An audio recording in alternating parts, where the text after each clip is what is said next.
우리가 지나온 삶들을 돌이켜보면 여러 가지 어렵고 힘들고 답답하고 위험하고 이런 순간들을 많이 만나지만 하나님이 그때그때마다 우리를 지키시고 보호하시고 인도하시고 버리지 아니하시고 여기까지 붙잡아 주신 것, 인도하신 것, 참 하나님의 은혜 맞다, 그런 생각을 합니다.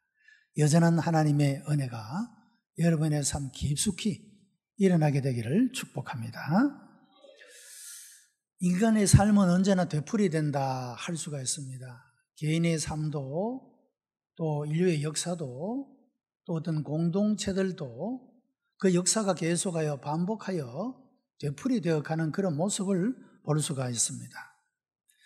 그래서 우리가 역사를 공부하는 것은 역사가 남긴 그런 교훈을 얻기 위함이라 할 수가 있겠습니다.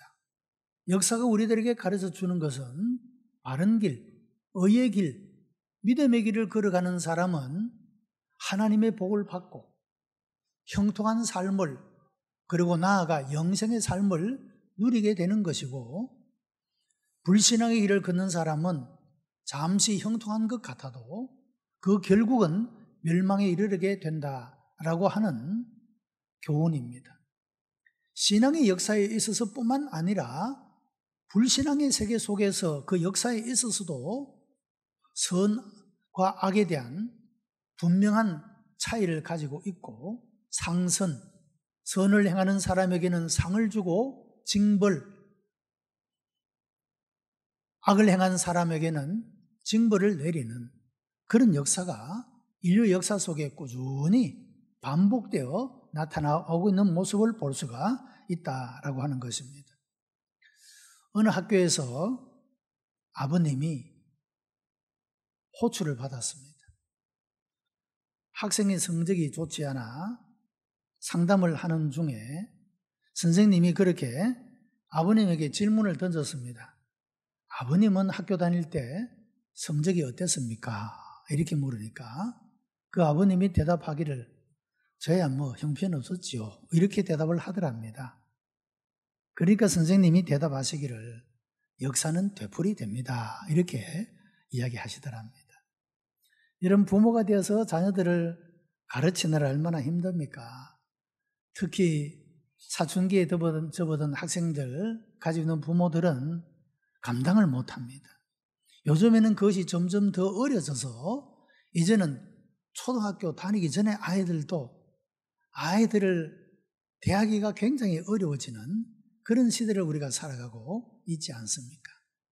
그런데 내가 막 아이들에게 공부하라고 다그치는 나는 어땠는가? 학생 시절에 그렇게 우리가 그랬다 이 말이죠. 역사라고 하는 것은 되풀이되는 것이다. 참 이것은 하나의 사실을 말하고 있다 할 수가 있지 않겠습니까? 여러분, 역사는 그 세대들마다 어떤 변화를 할 수 있는 전환기를 가지게 되고, 이런 전환기의 시대를 어떻게 살아가냐에 따라서 삶이 전진해 갈 수도 있고 그리고 퇴보해 갈 수도 있는 그런 일들을 경험하게 된다라고 하는 것입니다. 여러분, 우리 교회라는 공동체도 어쩌면 우리가 전환기를 이제 맞이하고 있다, 그렇게 말할 수가 있습니다. 내년이 되면 40주년을 맞이하게 됩니다. 창립 40주년, 이제 새로운 전환기를 맞이하고 있다.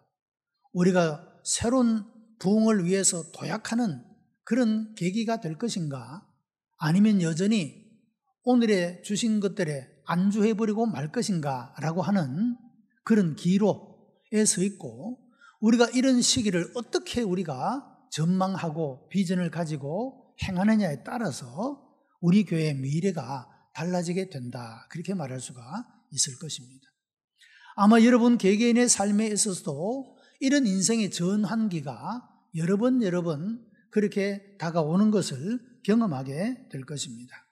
이제 오늘의 말씀을 통해서 역사의 기로에 섰던, 전환기에 섰던 이스라엘 백성들이 어떻게 그 위기를 극복하고 전진하는 그런 이스라엘 백성 공동체가 될 수가 있었는가를 말씀을 통해서 묵상하고 우리가 교훈을 얻어서 개인적인 삶을 그리고 교회 공동체의 삶이 앞으로 전진해 갈 수 있는 귀한 은혜가 있게 되기를 주님의 이름으로 축복합니다.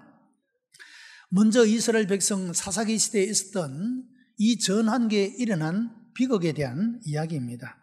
사사기 2장 6절 말씀에 보면 전에 여호수아가 백성을 보내매 이스라엘 자손이 각기 그 기업으로 가서 땅을 차지하였고 백성이 여호수아에 사는 날 동안과 여호수아 뒤에 생존한 장로들 곧 여호와께서 이스라엘을 위하여 행하신 모든 큰 일을 본 자의 사는 날 동안에 여호와를 섬겼더라.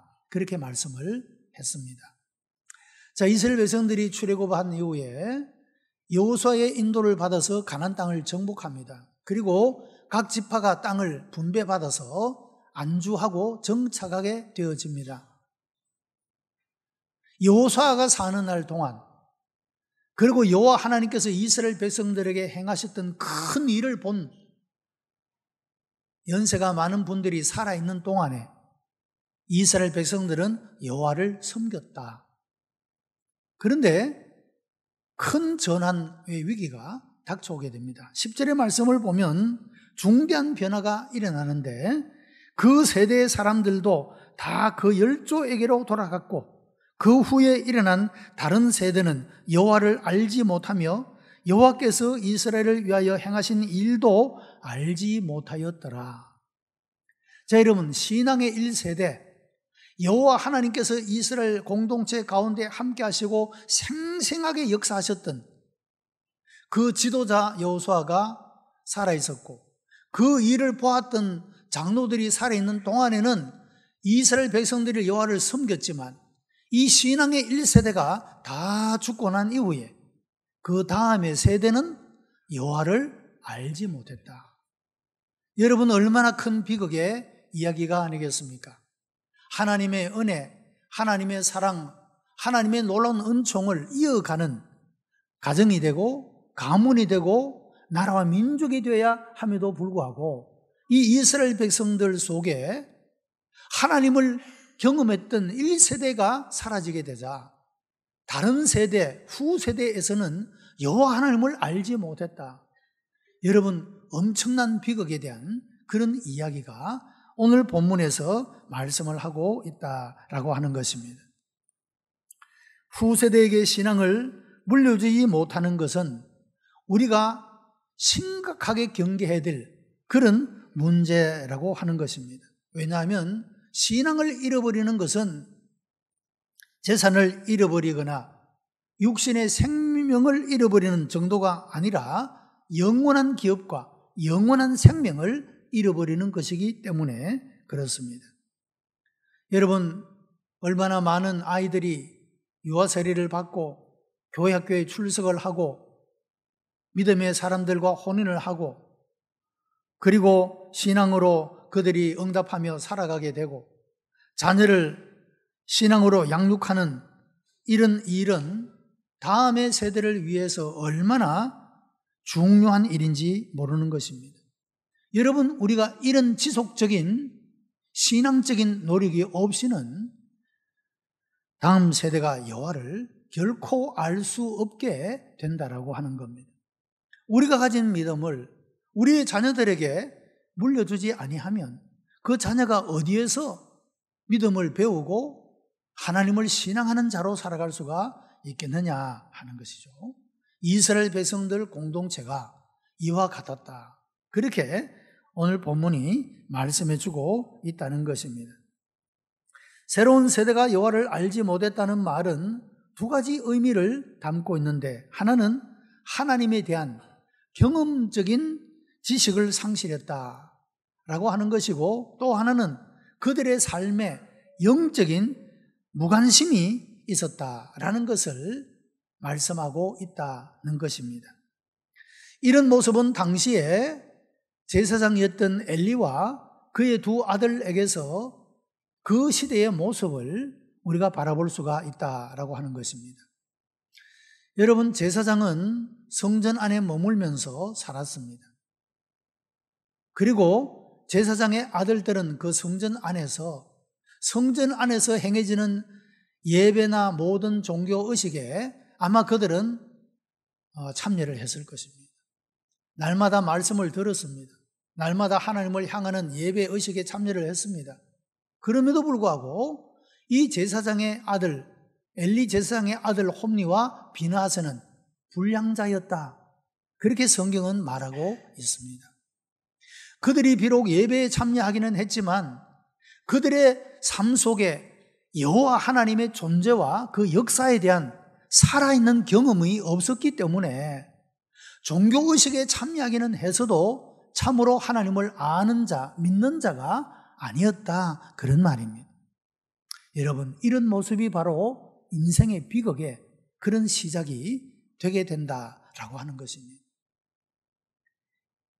특별히 이 사사기 시대에 사람들은 하나님의 말씀을 따라 살아가는 사람이 아니라 각각 자기가 옳다고 생각하는 대로 살아가는 시대였다라고 하는 거죠. 하나님이 없었다는 겁니다. 하나님의 말씀도 없었다는 것입니다. 내가 생각하기에 이것이 옳다고 생각하면 그렇게 살았다는 것이죠. 그것이 여러분 양심이 아주 충만한 시대여서 내가 양심을 따라서 살아도 이렇게 하든 저렇게 하든 내가 양심을 따라 살아서 좋은 그런 시대가 아니라는 것이죠. 그들이 생각하기에 좋은 대로 살았다, 소견대로 살았다 하고 한 것은 나쁘게 말하면 자기 마음대로 살았다는 겁니다. 자기가 하고 싶은 대로 살았다, 그런 뜻이 되고 있다라고 하는 것입니다. 이것이 바로 새롭게 일어난 세대가 가진 비극이었다고 하는 것입니다. 디모데후서 3장에는 말세에 고통하는 때가 이른다라고 말씀을 하고 여러 가지의 말씀들을 우리들에게 이야기합니다. 특별히 사람들은 사랑이 식어지게 될 것이다. 그렇게 말하죠. 그리고 경건의 모양은 가지고 있지만 경건의 능력은 잃어버렸다고 진단을 하고 있는 모습을 보게 됩니다. 자, 여러분, 우리의 가는 세대가 앞으로 미래 세대가 어떤 모습을 성경에서 그려주고 있는가 하면 앞으로 갈수록 사람들은 사랑이 식어지게 되고 그리고 영적인 무관심이 팽배해지게 될 것이고 하나님에 대한 경험은 전무하게 될 것이고 그래서 하나님의 존재도 믿지 않을 뿐더러 하나님께 기도하는 것조차 하나님을 신앙하는 것이 아무런 의미가 없고 가치가 없는 것이다. 이렇게 생각하는 세대가 다음의 세대에 나타날 그런 모습이라고 성경이 우리들에게 가르쳐주고 있다라고 하는 것입니다. 여러분 얼마나 심각한 일인지 모르는 것입니다. 다음의 세대가 우리가 정신을 차려서 이 다음의 세대들에게 이 신앙을 개성시켜주지 못한다면 그 다음의 세대는 여호와 하나님과 전혀 관계가 없는, 다르게 표현하면 하나님에게서 버림을 당하고 있는 여러분 그런 세대로 전락해 버릴 수밖에 없다라고 하는 것입니다. 우리가 부족하고 연약해도 그래도 우리의 삶 속에 하나님이 인도하시고 보호하시고 역사하시는 이런 하나님의 은혜를 경험했던 여러분 이런 경험들이 전무하는 시대, 아무것도 하나님에 대해서 알지 못하고 하나님의 역사를 경험하지 못하는 시대, 여러분 이런 세대를 살아가게 후세대가 그렇게 살아가도록 버려두어서는 안 된다고 하는 겁니다. 우리가 우리에게 주어진 이런 신앙적 책임들을 잘 감당할 수 있어야 된다. 그렇게 말씀을 하고 있는 것입니다. 그들은 여전히 교회에 출석하고 종교적인 의식에 참여하지만 여러분 그것으로는 결코 안심할 수가 없다라고 하는 것입니다. 경건의 모양은 가지고 있지만 경건의 능력을 모른 채 살아가는 사람은 하나님을 진정으로 알고 믿는다고 말할 수가 없기 때문이라고 하는 것입니다. 여호와를 알지 못하는 세대의 등장이 바로 그 민족의 비극의 시작이 되어졌다라고 하는 것입니다. 우리는 흔히 세대를 나누어서 여러 모양으로 표현을 하죠. 2030, 7080 이렇게 세대를 표현하기도 합니다. 혹은 6.25 세대, 4.19 세대, 이민 세대 이렇게 여러 가지로 우리 사회적 여러 모양의 역사적 경험을 따라서 세대를 나누기도 합니다. 자, 여러분, 지금은 우리나라가 점점 6.25를 경험한 세대의 사람들이 사라지고 있습니다. 시간이 지날수록 그분들은 점점 숫자가 줄어들게 될 것입니다. 여러분, 6.25라고 하는 이 전쟁이 우리 민족에 남긴 교훈이 무엇입니까? 크게 두 가지를 생각할 수 있겠습니다. 전쟁이란 것은 참 비극적인 것이다. 모든 인간의 행복의 뿌리를 흔들어 놓는 너무도 비극적인 것이다 라고 하는 것과, 또 하나는 공산주의라고 하는 것이 하나의 이데올로기, 사상이지만 종교 이상으로 무서운 것이다. 공산주의라는 것이 너무도 무서운 것이다. 여러분, 이것을 우리가 뼈저리게 느끼게 된다라고 하는 겁니다. 여러분, 우리나라에서는 평화 통일을 주장하고 북한에서는 적화 통일을 주장합니다. 우리나라가 제발 착각하지 않았으면 좋겠다고 하는 그 가운데 하나가 뭐냐면, 여러분, 공산주의자들은 우리가 아무리 평화 통일을 주장해도 그들은 적화 통일을 목표로 하고 있다는 겁니다. 절대로 그들은 적화 통일의 꿈을 버리지 않는다고 하는 사실입니다. 그런데 우리는 너무 안일하게 평화 통일만 기대하고, 그렇게 되면 가장 이상적이기는 하지만, 그러나 공산주의자들은 절대로 평화 통일을 하지 않는다는 겁니다. 적화 통일을 목표로 한다는 것이죠. 여러분, 공산주의자가 왜 기독교인을 제일 싫어합니까? 제1번의 타깃이 목표가 그리스도인들입니다. 왜냐하면 공산주의라고 하는 이론과 기독교 사상은 절대로 함께 갈 수가 없는 것이기 때문에 그렇습니다. 그래서 기독교인들은 목숨을 버리면서까지 신앙을 지키는 사람들이기 때문에 공산주의자들에게 있어서 이 기독교인들은 제거해야 될 제1목표가 되고 있다라고 하는 것이죠. 자, 여러분, 하나님에 대한 경험을 우리가 이것을 견주어 본다고 한다면 우리 신앙의 1세대들이 지켜왔던 신앙의 가치, 신앙을 통하여 우리가 얻게 되어지는, 종국적으로 얻게 되는 영원한 생명은 제쳐두고라도 우리가 일상의 생활 속에서 신앙을 통하여 얻게 되는 위로와 치유와 놀라운 하나님의 은혜를 경험하면서 우리가 신앙이라고 하는 것이 얼마나 우리의 삶에 가치가 있는 것인가를 우리가 체험하면서 살아가고 있지 않습니까? 그런데 여러분, 다음의 세대는 이것들을 전혀 알지 못하고 살아갈 수가 있다라고 하는 것입니다. 왜 이런 전환기에 이런 비극들이 일어나게 되었는가? 그 첫째 원인은 현재 안주하려고 하는 의식 때문이었다라고 말할 수가 있습니다. 현실을 그대로 유지하고 싶은, 더 이상의 모험이나 희생을 하고 싶어 하지 않는, 이만하면 되었다고 하는 안일한 자세, 이것이 바로 전환기의 비극을 가져온 원인이었다, 그렇게 말할 수가 있는 것입니다. 여러분, 이런 일들은 구약 성서의 사사기 시대뿐만 아니라 모든 세대 속에서 일어나는 일이라고 하는 것입니다. 아브라함이 위대한 것 가운데 하나는 그가 나이가 많았음에도 불구하고 하나님의 부르심을 들었을 때 그 하나님의 말씀을 쫓아갔다라고 하는 겁니다. 다시 말하면 안주할 수 있는 평화로운 안정된 삶을 버리고 모험을 했다라고 하는 것이죠. 그의 미래가 어떻게 될지 결코 보장될 수 없는 그런 가운데 하나님의 부르심을 듣고 그 하나님의 말씀을 따라 어디로 가야 할지도 모르면서 오직 하나님에 대한 절대적인 믿음을 가지고 하나님의 부르심을 쫓아갔다라고 하는 겁니다. 여러분, 이것이 아브라함이 가졌던 위대성이다, 그렇게 말할 수가 있습니다.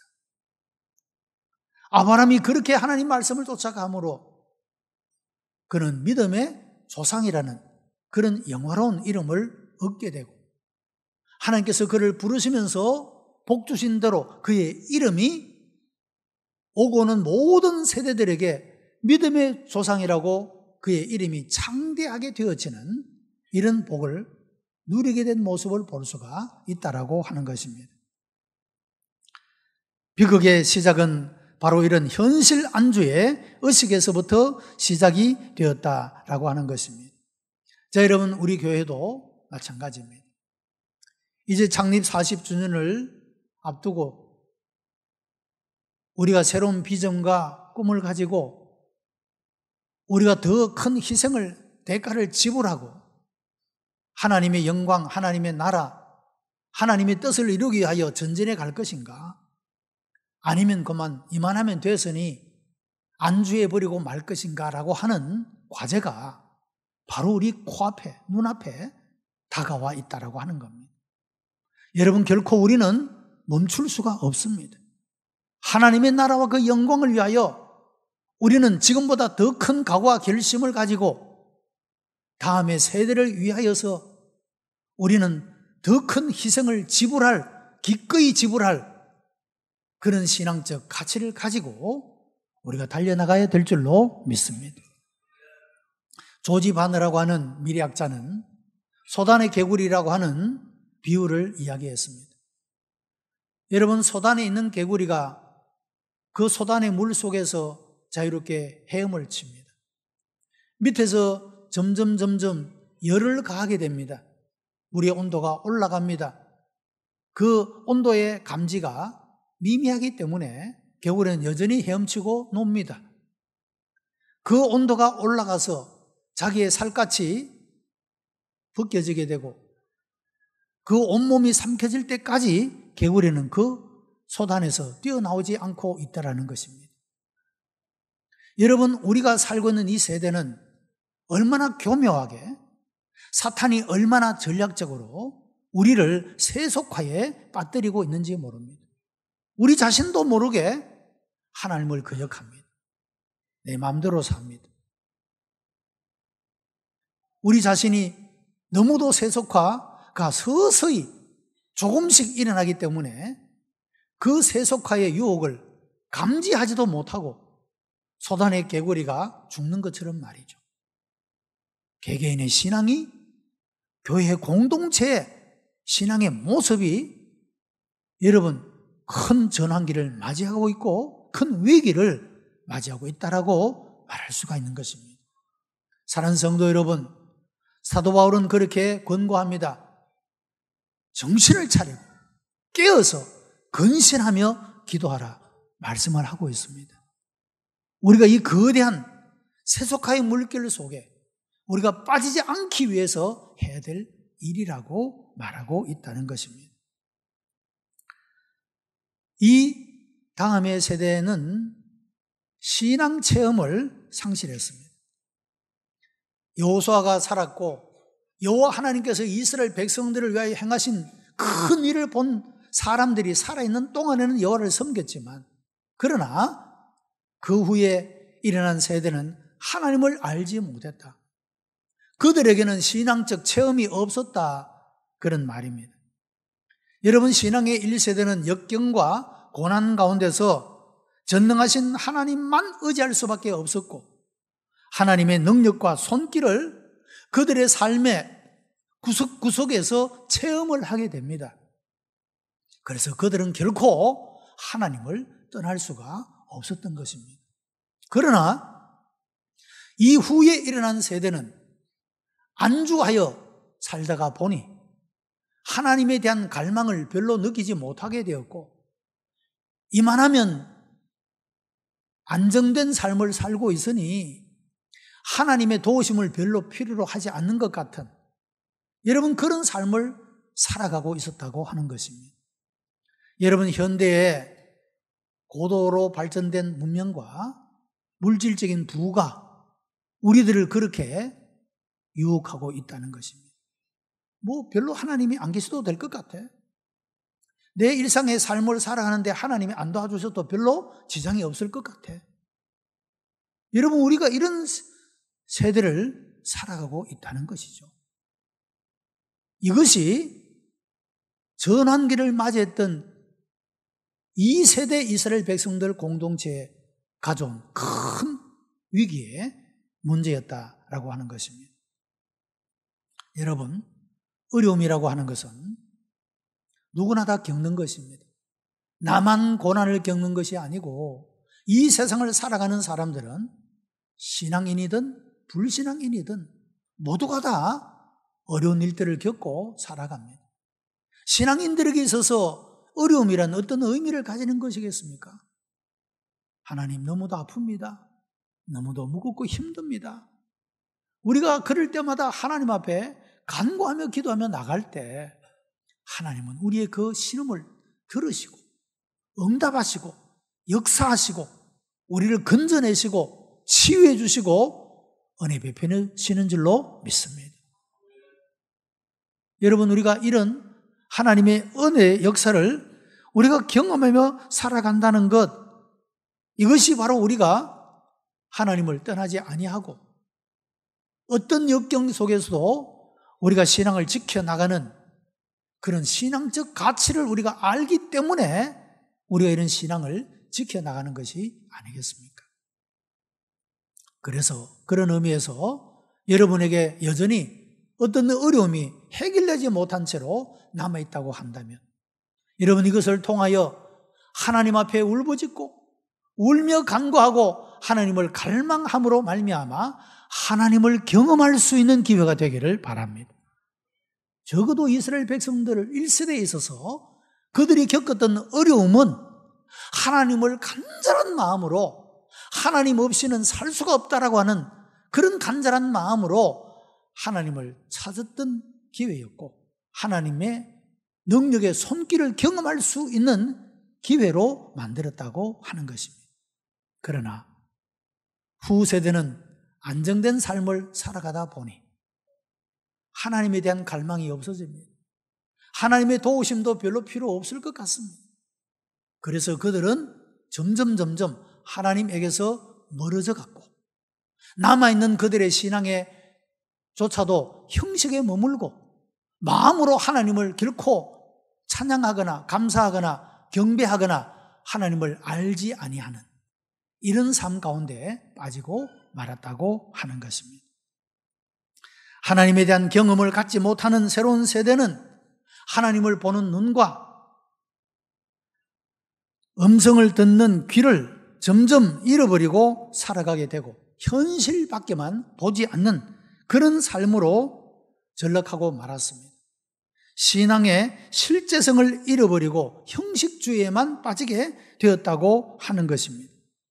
신앙은 더 이상 내 삶에 아무런 생기나 활력을 의미와 가치를 주는 것이 아니고 지킬 만한 가치도 아니기 때문에 세상과 적당히 타협하면서 현실주의로 살아가는 그리고 하나님께 불순종하고 하나님의 말씀을 아주 코섬치는 그런 죄를 짓는 삶으로 전락해버리고 말았다라고 하는 것입니다. 여러분, 이렇게 하나님의 음성을 듣지 않고 불순종하는 세대는 결국에 인생의 비극을 맞이할 수밖에 없게 되었다라고 하는 것입니다. 하나님께서는 여전히 이스라엘 백성들을 사랑하셨습니다. 하나님께서 그 민족을 택하셨고 내가 이 민족을 통하여 모든 민족과 족속이 복을 받게 하리라고 그들을 사용하리라고 말씀하셨습니다. 하나님은 이런 전환기의 비극을 치유하기 위하여 해결하기 위하여 그들을 복임으로 인도하셨다 말씀을 합니다. 사사기 2장 4절로 5절에 여호와의 사자가 이스라엘 모든 자손에게 이 말씀을 이름해 백성이 소리 높여 운지라 그러므로 그곳을 이름하여 복임이라 하니라 했습니다.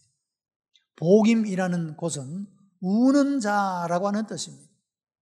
하나님은 눈물이 마르고 하나님에 대한 신앙의 경험을 상실하고 여호와 하나님을 알지 못한 이 세대를 향하여 하나님께서 그들을 우는 자리로 그들의 영적인 벌거벗음과 영적인 무관심과 영적인 빈약함을 깨닫게 하심으로 그들을 우는 자리로 하나님이 인도하여 주심으로 그들의 부족함과 잘못됨과 불신앙과 불순종, 연약함을 하나님 앞에 고백하게 하고, 그러므로 하나님께서 이들을 다시 치유하셔서 하나님이 쓰시는 도구로 세우시는 그런 모습을 볼 수가 있다라고 하는 것입니다. 그들은 자기 자신들의 영적인 가난을 보았습니다. 그래서 그들은 눈물을 흘리며 하나님의 도우심을 간절히 간구하고 갈망하게 된 것입니다. 여러분, 우리 교회가 11월부터 하고자 하는 이 기도는 전국의 8,500여 교회가 참여하는 인터넷 방송으로 그렇게 진행하는 기도회가 됩니다. 저는 이런 기회가 우리 모든 성도들 개개인들의 영적인 무관심에서 벗어나 하나님 앞에 마음을 쏟는 그런 귀한 기회가 되리라고 생각합니다. 여러분들께서도 적극적으로 참여하셔서 하나님께서 이 전환기에 우리 개개인의 삶 속에 우리 교회 가운데 하나님께서 임재하시고 역사하시는 생생한 하나님의 역사를 체험할 수 있는 그런 기회가 되기를 바랍니다. 하나님께서 이 백성들의 비극을 해결하기 위하여 그들에게 회개를 촉구하셨고 그들에게 도전을 하게 하시며 비전을 가지게 하시며 희생을 통하여 이런 비극을 치유하고 해결하시는 모습을 볼 수가 있습니다. 여러분, 희생이 없이는 위대하고 아름다운 일들은 성취되지가 않습니다. 지금까지도 여러분 하나님의 은혜로 살아왔고 또 우리가 하나님 나라와 영광을 위하여 우리의 최선의 삶을 주님께 바쳤습니다. 여러분, 다음 세대를 위하여 우리가 희생을 하지 않으면 위대한 역사는 일어날 수가 없는 것입니다. 우리가 좀 더 하나님 앞에 헌신되고 희생함으로 우리의 다음 세대가 절절하게 하나님의 임재의 역사를 경험하고 우리보다도 더 귀하고 아름다운 모습으로 하나님께 세움을 받고 쓰임을 받는 그런 사람들로 세워나가기 위하여 여러분, 우리가 하나님 앞에 엎드리고 눈물 흘리고 간구함으로 하나님의 귀한 역사를 경험할 수 있게 되기를 바랍니다. 역사가 주는 교훈은 우리들에게 너무도 귀한 교훈을 남겨주고 있습니다. 결단코 불순종과 불신앙의 비극을 되풀이하지 않고 여러분 신앙의 새로운 역사, 새로운 시대를 활짝 열어갈 수 있는 복된 성도들이 다 되시기를 주님의 이름으로 축복합니다. 기도하십시다. 은혜가 풍성한 하나님 감사합니다. 우리들의 삶들도 여전히 무겁고 힘들지만 또한 하나님께서 우리를 향하여 다음의 세대를 향하여 위하여 하나님의 나라와 그 영광을 위하여 우리로 하여금 살아갈 수 있도록 불러주시니 감사하옵나이다. 아버지 하나님, 우리가 마땅히 치러야 할 희생 기꺼이 감당할 수 있도록 도우시고 아버지 하나님, 다음의 세대가 우리보다도 더 큰 하나님의 은혜를 경험하고 하나님을 사랑하고 하나님을 경외하는 모습으로 살아갈 수 있도록 정신을 차리고 깨어 근신하며 기도하게 하시고 역사의 교훈을 아버지 하나님 받고 우리가 참으로 아름다운 열매를 맺어갈 수 있도록 역사해 주시옵소서. 감사하며 예수님 이름으로 기도드리옵나이다.